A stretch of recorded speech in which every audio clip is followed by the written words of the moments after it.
Pemirsa, Robik Zainuddin yang telah dipecat dan ditetapkan sebagai tersangka kasus penembakan fatal terhadap Gama, seorang siswa SMK di Semarang, Jawa Tengah, akan dipindah ke ruang tahanan umum.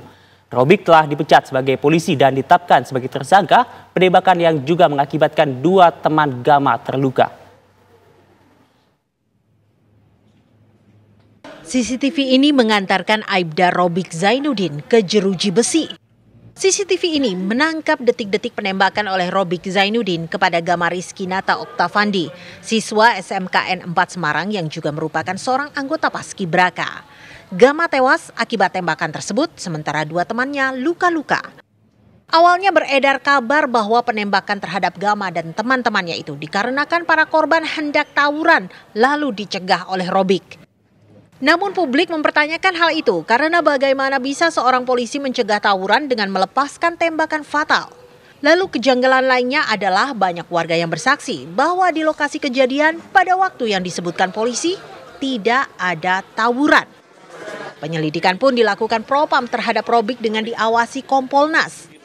CCTV yang telah diamankan keluarga Gama pun menjadi kuncian karena Robik tak lagi bisa mengelak. Ia pun dipecat dari kepolisian.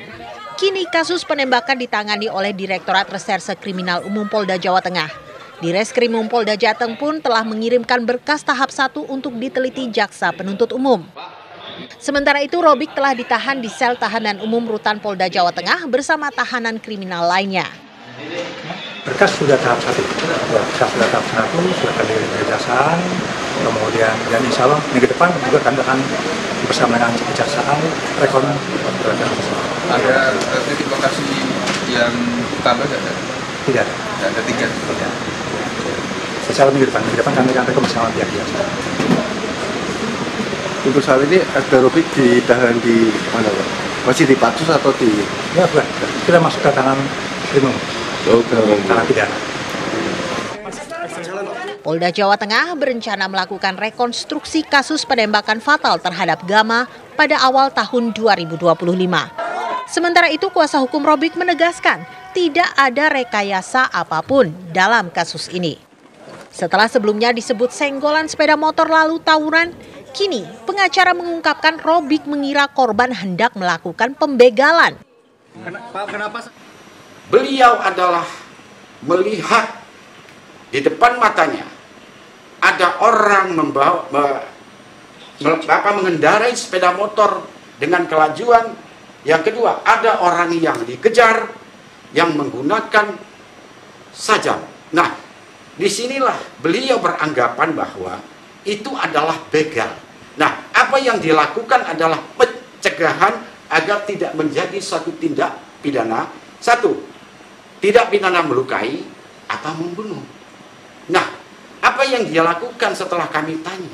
Bahwa klien kami mengatakan, dia sudah mengatakan, saya polisi. Artinya peringatan secara lisan sudah dia lakukan.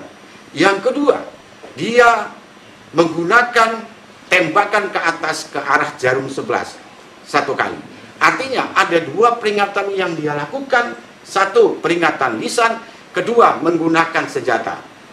Nah, setelah peringatan itu dia tidak indahkan, akhirnya klien kami melakukan adalah penembakan bukan untuk membunuh. Ini perlu saya luruskan. Bukan, niatnya tidak ada untuk membunuh siapapun. Dia ingin melumpuhkan dan ingin melakukan pencegahan. Kasus ini masih menyita perhatian publik sampai saat ini. Bahkan Kompolnas memberikan perhatian khusus dan berharap keadilan ditegakkan. Dari Semarang, Jawa Tengah, Didit Kordias, TV One mengabarkan.